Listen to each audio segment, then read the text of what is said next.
السلام علیکم viewers, welcome back to my channel stories کی دنیا۔ کیسے ہیں آپ سب؟ امید ہے آپ سب لوگ ٹھیک ہوں گے۔ تو چلتے ہیں کہانی کے بقیہ حصے کی طرف۔ اس کی رائٹر ہیں حنا خان اور کہانی ہے چاند میرا ہم سفر۔ جس وقت وہ لوگ کار میں واپسی کے لیے بیٹھے تب عریش نے مرحا کو دیکھ کر ہاتھ ہلایا۔ مرحا نے دانت پیس کر رخ موڑ لیا۔ وہ چھوٹے چھوٹے قدم چلتا روہیل کی کار کے قریب آیا۔ مرحا کو تو اس کا آنا ایک آنکھ نہ بھایا۔ اس نے ہوں کر کے سر موبائل میں گھسا دیا۔ رات اتنی گہری نہیں ہوئی تھی لیکن سڑک پر ٹریفک نہ ہونے کے برابر تھا۔ مرحا کو شادی کی تقریب نے خاصا تھکا دیا تھا، خصوصاً اس لوفر پلس بدتمیز عرف عریش نے۔ اس کا موڈ خراب تھا۔ روم میں آ کر اس نے اپنے کمرے کی لائٹس آن کیں اور ڈریسنگ ٹیبل کے سامنے بیٹھ کر چوڑیاں اور جھمکے اتارے۔ جب وہ فریش ہو کر باہر آئی تو اس کے موبائل پر میسج ٹون بجی۔ اس نے بالوں کو جوڑے میں باندھا اور دوپٹہ شانوں پر درست کر کے کمرے سے باہر آئی۔ حسب معمول روہیل اپنے بیڈ پر بیٹھا لیپ ٹاپ ٹانگوں پر رکھے اسکرین کی طرف متوجہ تھا۔ اس کی انگلیاں مسلسل کچھ ٹائپ کرنے میں لگی ہوئی تھیں۔ مرحا نے گہری سانس لی اور سر جھٹک کر روہیل کا پھیلا ہوا سمیٹنے لگی، اور موبائل پر بھی روہیل نے وہی میسج کیا تھا، یار ایک کپ کافی کا تو بنا دو۔ روہیل نے لیپ ٹاپ سے نظریں ہٹائے بنا مرحا کو حکم دیا۔ وہ جو شادی سے تھکی ہاری اپنے روم میں جا رہی تھی، روہیل کی بات پر ایک طرف گھوری دکھا کر کچن میں چلی گئی۔ اس نے کچن کی لائٹ جلائی اور روہیل کی من پسند کافی بنانے لگی۔ وقتاً مرحا کی نظر کچن کاؤنٹر پر رکھے سرخ گلابوں کے پھولوں پر گئی۔ مرحا کی آنکھیں اجنبے سے چھوٹی ہوئیں۔ اس نے قریب جا کر سرخ پھولوں کا بوکے اٹھایا۔ پھولوں کی خوشبو سے لگتا کہ یہ پھول کچھ دیر پہلے ہی یہاں رکھے گئے ہیں۔ اس نے بوکے کو الٹ پلٹ کر دیکھا، تب گلابی رنگ کا چھوٹا سا کارڈ نکلا، Rohail for miss ego act. Rohail for Mrs ego active. Mirha نے سر جھٹک کر بوکے نیچے رکھا اور کافی بنانے میں لگی۔ اس نے کافی کپ میں ڈالی اور ایک ہاتھ سے کپ کو سنبھالے دوسرے ہاتھ میں بوکے لیے وہ روہیل کے پاس گئی۔ وہ نائٹ ٹی شرٹ پر ٹراؤزر پہنے ایک ہاتھ ٹراؤزر کی جیب میں ڈالے دوسرا ہاتھ کھڑکی کی دیوار پر جمائے اندھیرے میں کسی غیر موقعی نقطے کو گھور رہا تھا۔ تمہاری کافی۔ مرحا کی بات پر وہ چونک کر مڑا تو اس کے ہاتھوں میں بوکے دیکھ کر ٹہکا، یہ کیا تمہارے لیے ہیں؟ مجھے کیا پتا؟ مرحا نے لاتعلقی سے کندھے اچکائے، میرے لیے۔ روہیل نے اجنبے سے مرحا کے ہاتھوں سے بوکے لیا۔ یہ کس نے بھیجا ہے؟ روہیل نے الٹ پلٹ کر دیکھا تو گلابی رنگ کا وہی چھوٹا کارڈ نظر آیا۔ روہیل نے دو انگلیوں سے کھینچ کر کارڈ باہر نکالا۔ کارڈ پر لکھی تحریر پڑھ کر روہیل کے چہرے پر ناسمجھی کے آثار تھے۔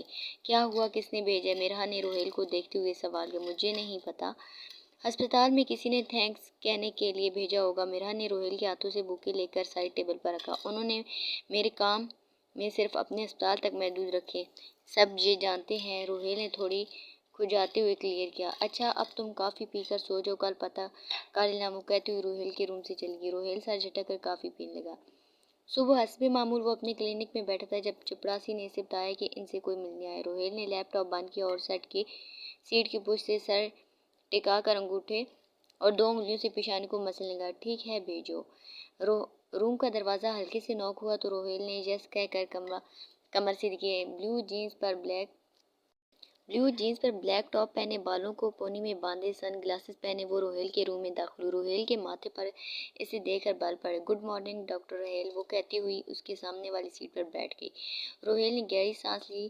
یس، اس نے خوش لہجے میں کہا، امید کرتی ہوں میرے بھیجے گئے پھول آپ کو بآسانی مل گئے ہوں گے۔ اور اوہ، ٹانگ پر ٹانگ جما کر مسکرا کے روہیل کو دیکھنے لگی۔ روہیل نے تعجب سے یسرا کو دیکھا جو بے اختیار مسکرائی جا رہی تھی۔ روہیل نے ناگواری سے سر جھٹکا۔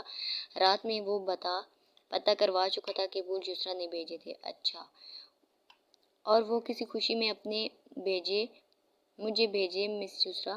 روہیل کے لہجے میں کوئی تبدیلی نہیں آئی۔ وہ ہنوز ماتھے پر بل ڈالے یسرا سے پوچھ رہا تھا۔ وہ اس لیے یسرا کی مسکراہٹ گہری ہوئی کیونکہ یسرا آفتاب کا آپ پر اس نے انگلی سے روہیل کی طرف اشارہ کیا۔ دل آ گیا۔ وہ آگے کو جھک کر روہیل کی آنکھوں میں دیکھ کر مسکرا رہی تھی، پھر بات مکمل کر کے پیچھے ہوئی اور روہیل کو بولنے کا موقع دیا۔ سیریسلی؟ روہیل نے ایک آبرو اٹھا کر پوچھا۔ جواب میں یسرا نے پلکیں ڈبڈبائیں۔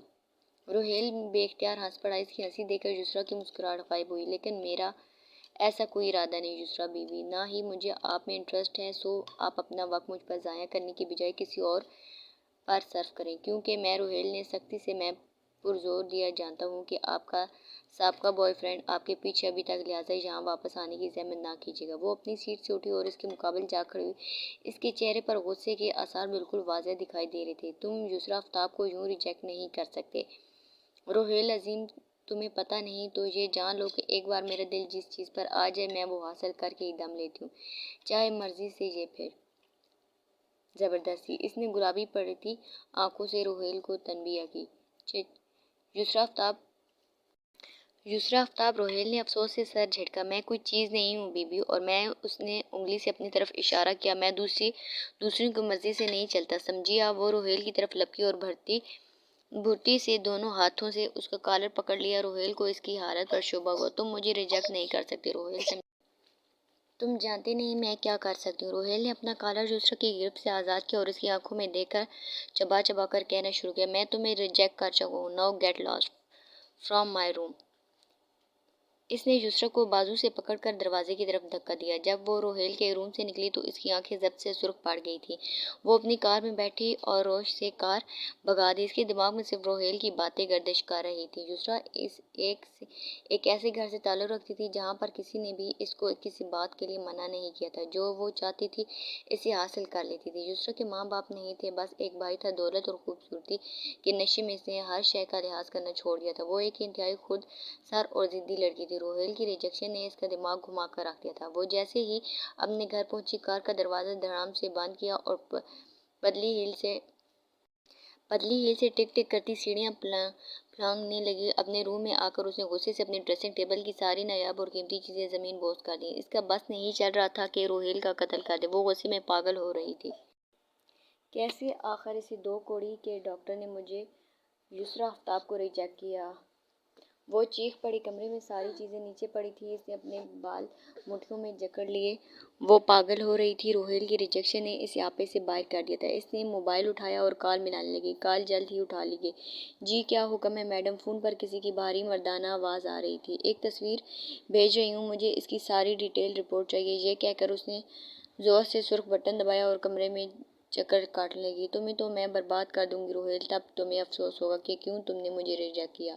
اس کے لہجے میں سے انتقام کی بو آ رہی تھی۔ مغرب ڈھلی تو سورج نے آسمان کو ہلکا جامنی رنگ چڑھا دیا تھا۔ میرا نے اپنے پاؤں اوپر کیے اور ٹی وی آن کر کے چپس کھانے لگی۔ ٹی وی پر اس کا من پسند ٹاک شو چل رہا تھا۔ وہ دلچسپی سے آگے ہو کر بیٹھی، تبھی لاؤنج میں رکھا ٹیلی فون بجنے لگا۔ میرا نے منہ بنایا اور چپس کا پیکٹ صوفے پر رکھ کر فون اٹھانے چلی گئی۔ ہیلو، روحیل گھر پر ہے؟ کسی کی مردانہ آواز میرا کی سماعت سے ٹکرائی۔ روحیل بھائی گھر پر نہیں ہیں، جب وہ آ جائیں تو میں آپ کی کال کا بتا دوں گی، میرا نے کہہ کر فون بند کر دیا۔ لیکن مجھے جس سے بات کرنی ہے وہ دشمن جان تو گھر پر ہی ہے نا؟ میرا نے اجنبے سے فون کو دیکھا۔ آپ روحیل کے دوست ہی ہیں نا؟ نہیں، اب میں روحیل کا جیجا بننے والا ہوں۔ فون سے اس کے ہنسنے کی آواز آئی۔ میرا کا چہرہ سرخ پڑنے لگا۔ کون ہیں آپ اور انسانوں کی طرح بتا دیں، میرا نے چبا چبا کر کہا۔ میں عریش اور محترمہ آپ کا فیوچر ہسبینڈ۔ میرا کو اس کا نام سن کر گویا سانپ سونگھ گیا ہو۔ وہ اس کی گفتگو منہ کھولے سن رہی تھی۔ اول نمبر کے بدتمیز لوفر اور چھچھیرے انسان ہو تم۔ پتہ نہیں روحیل نے کس طرح تم جیسے بدتمیز انسان کو اپنا دوست بنایا ہوا ہے، میرا نے جل کر کہا۔ جواب میں اس کا حلق پھاڑ کہکا سنائی دیا۔ میرا نے بدتمیز کہہ کر کھٹک سے فون ریسیور پر رکھ پٹکا۔ اس کا موڈ عریش کی وجہ سے خاصا خراب ہو گیا تھا۔ کچھ بعید نہیں تھا کہ وہ اس کا سر پھاڑ دیتی اگر وہ اس کے سامنے ہوتا۔ یار تمہیں دبئی نہیں جانا چاہیے، روحیل کار کی سیٹ سے کمر ٹکائے عریش کو دیکھتے ہوئے کہہ رہا تھا۔ ایک ویک کے لیے جا رہا ہوں، کچھ پیپر ورک رہتا ہے، پھر بابا کے بزنس کو بھی مجھے ہی سنبھالنا ہے۔ آ کر عریش نے مسکرا کر اس کے شانے پر ہاتھ رکھا۔ ٹھیک ہے، تیری مرضی، روحیل نے نرمی سے کہا۔ اچھا، اب شادی وادی کا کوئی ارادہ بھی ہے یا نہیں؟ روحیل کے سینے پر بازو لپیٹے ہوئے دلچسپی سے عریش نے پوچھا۔ نہیں تو صحیح، عریش نے شانے اچکا کر اظہار کیا۔ اچھا کون ہے وہ ہمیں بھی تو پتہ چلے۔ انہوں نے کہا آ کر بتاؤں گا۔ میری فلائٹ کا ٹائم ہو گیا، عریش نے گلائی پر بندھی گھڑی دیکھتے ہوئے کہا۔ ٹھیک ہے بھائی۔ پھر وہ دونوں ایک دوسرے سے بلگیر ہوئے اور عریش اپنی کار میں